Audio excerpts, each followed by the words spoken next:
ऍटमचं hybridisation याच्यामध्ये काही फरक असेल का? सो सगळ्यात अगोदर आपल्याला इंडिव्हिज्युअल मॉलिक्युल्स मध्ये दोघांचं हायब्रिडायझेशन बघूयात. This is the structure for BF3. Okay, and here hybridization of boron is, you can write the electronic configuration. Boron sanga 2s 2 and 2p. How many electrons are there? Valence electron बोलते boron मध्ये valence electron किती आहेत? 3. So 2p मध्ये किती electron असतील? 2px 2py 2pz. एक electron असेल. ज्यावेळी क्लोरीन ऍटम्स त्याच्या जवळ जायला सुरू होतील आणि तो बॉन्ड बनवायला सुरू करेल तर याच्यातले किती ऑर्बिटल्स पार्टिसिपेट होऊ शकतात? मग किती आहेत क्लोरीन ऍटम्स? मोजा ना. 1 2 3. प्रत्येक क्लोरीनने एक इलेक्ट्रॉन आणलाय. सो इथे किती ऑर्बिटल्स अवेलेबल पाहिजे? 3. So 3 orbitals undergoes hybridization. It means the newly formed hybridized orbitals are 3 and the name of the orbitals is sp2 sp2 sp2. Why these are sp2? कारण याच्यामध्ये एक s ऑर्बिटल आणि 2 p ऑर्बिटलने भाग घेतलाय म्हणून. आता हा इलेक्ट्रॉन इथे जंप झालेला असेल एक्साइटेड लेवलला. These single electrons of central boron atom are here. आता समोरून येणारे क्लोरीन ऍटम्स आहेत. तो फ्लोरीनचे इलेक्ट्रॉन मी क्रॉसने दाखवतो, तुम्ही बघा.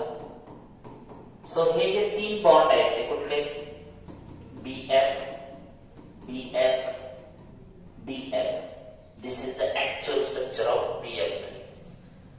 Now the case of NH3.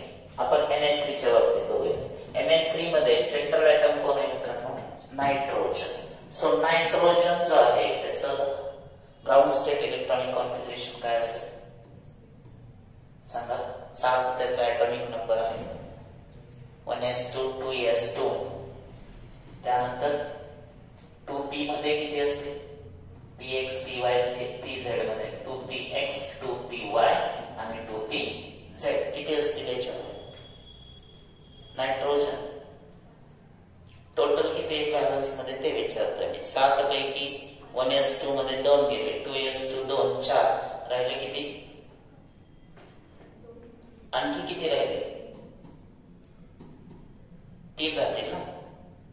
ह्याच्या अगोदरचे 2 आणि हे 5, 7 इलेक्ट्रॉन झाले. So this is ground state valence electronic configuration of nitrogen atom. Now in case of NH3 किती ऑर्बिटल्स अवेलेबल पाहिजे? ऑर्बिटल्स 3 हायड्रोजन का? 3. कारण पिरामिडल स्ट्रक्चर असतं NH3 चं. हे बघा 3 NH बॉन्ड आणि एक लोन पेअर असतो. तर लोन पेअर ऑलरेडी इथं आहेच, म्हणजेच इथं कुठेही इलेक्ट्रॉनला जंप करायची गरज नाही. हे सगळेच ऑर्बिटल पार्टिसिपेट होतात हायब्रिडायझेशन मध्ये. झाले. आता हे जर हायब्रिडायझेशन आपण काउंट केलं तर कोण कोण भाग घेतला याच्यात बघा. 1s आणि 3p म्हणजे नवीन जे 4 ऑर्बिटल्स तयार होतील ते काय असतील? sp3 sp3 sp3 आणि sp3. त्याच्यामध्ये हा लोन पेअर आहे तसंच ठेवा. These single electrons of nitrogen atom. समोरून येणारे इलेक्ट्रॉन कोणाचे?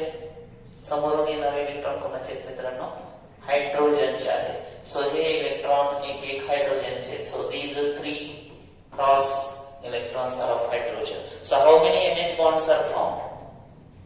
3 NH bonds are formed. आता हे झाले इंडिव्हिज्युअल स्ट्रक्चर्स यांचे. तुम्ही दोघांचं हायब्रिडेशन बघा. BF3 चं काय आलं होतं? sp2 आणि NH3 चं हायब्रिडेशन काय आलंय? sp3. आता क्वेश्चन आहे की रिएक्शन होत असताना बोरॉन आणि नायट्रोजन ऍटमच्या हायब्रिडायझेशन मध्ये काही बदल होईल का? असा आपला क्वेश्चन आहे. सो जर आपण यांचं प्रोसेस रिएक्शन जर पाहिली तर या दोघांमध्ये काहीतरी बॉन्डिंग झालंय. ते बॉन्डिंग कशा स्वरूपाचं असेल? Let's see. आपण बघू शकतो की F3p हा बोरॉन, हे 3 क्लोरीन ऍटम्स आणि बोरॉन कडे ऑर्बिटल एम्प्टी ऑर्बिटल अवेलेबल आहे का? या कंडिशनला बघा sp2 मध्ये ऑर्बिटल्सने भाग घेतला होता. एक 2pz ऑर्बिटल आहे, तो एम्प्टी पण आहे, पण त्याने हायब्रिडायझेशन मध्ये भाग घेतला नाही. सर तुम्ही एम्प्टी ऑर्बिटल बद्दल काय विचारताय? त्याचं कारण तुम्ही बघू शकताय. आपल्याला हा जो अटॅक तयार करायचा आहे, कोणता? F3BNH3 चा. तर या दोघांमध्ये बॉन्डिंग आहे आणि हा लोन पेअर नायट्रोजनचा याला दिला जाणार आहे. तर केव्हा पॉसिबल आहे? जर बोरॉनकडे चौथा ऑर्बिटल अवेलेबल असेल तर. मग आता पूर्वीचा हायब्रिडायझेशन जे बोरॉनचं होतं sp2, ज्यामध्ये एक s ऑर्बिटल आणि 2 p ऑर्बिटलने भाग घेतला होता. आता तसं चालणार नाही. आता किती ऑर्बिटलने पार्टिसिपेट व्हावं लागेल? 2s, 2px, 2py, 2pz. बोरॉनकडे आता किती ऑर्बिटल्स अवेलेबल असायला पाहिजे? हे बोरॉनचे इलेक्ट्रॉन 1, 2, 3 हे तर झाले. बोरॉनचे व्हॅलेन्स इलेक्ट्रॉन तर तेवढेच आहेत, त्याच्यापेक्षा जास्त अवेलेबल पण नाही आहेत बोरॉनकडे. मग आता हे क्लोरीनचे होते. क्लोरीनचे इलेक्ट्रॉन पण दाखवतो तुम्हाला क्रॉसने. Chlorine, chlorine, chlorine. So this is BF bond, BF bond and this is BF bond. आता हे ऑर्बिटल सुद्धा पार्टिसिपेट होणार हायब्रिडायझेशन मध्ये. कारण काय सांगा? 2pz जे अनहायब्रिडाइज होतं पूर्वी, ते आता भाग घ्यावा लागेल. कारण की हा लोन पेअर कुठे ठेवायचा? त्याच्यासाठी ऑर्बिटल पाहिजे. म्हणजे हे चारही ऑर्बिटल आता एकत्रित येतील. मग किती ऑर्बिटल टोटल एकत्रित आले? 4. कोण कोण? एक s आणि 3 p. मग हे हायब्रिडायझेशन काय असेल आता? sp3, sp3, sp3, sp3. पहिला जो बॉन्ड आहे तो BF, दुसरा जो बॉन्ड आहे तो सुद्धा BF, तिसरा जो बॉन्ड आहे तो सुद्धा BF. पण चौथा जो बॉन्ड आहे मित्रांनो, तो कोणाचा आहे? दोन्हीही इलेक्ट्रॉन कोणी दिले? नायट्रोजनने. So both of these 2 electron are of nitrogen. आणि हा बॉन्ड कुठला असेल? मग BN असेल. आणि दोन्ही इलेक्ट्रॉन कुणाकडून आले? नायट्रोजन कडून. म्हणजे हा कोऑर्डिनेट बॉन्ड असेल. Clear? Now, is there any change in the nitrogen atoms hybridization? No. Nitrogen इथं सुद्धा sp3 आहे. पण आता बोरॉनचं हायब्रिडायझेशन काय झालं?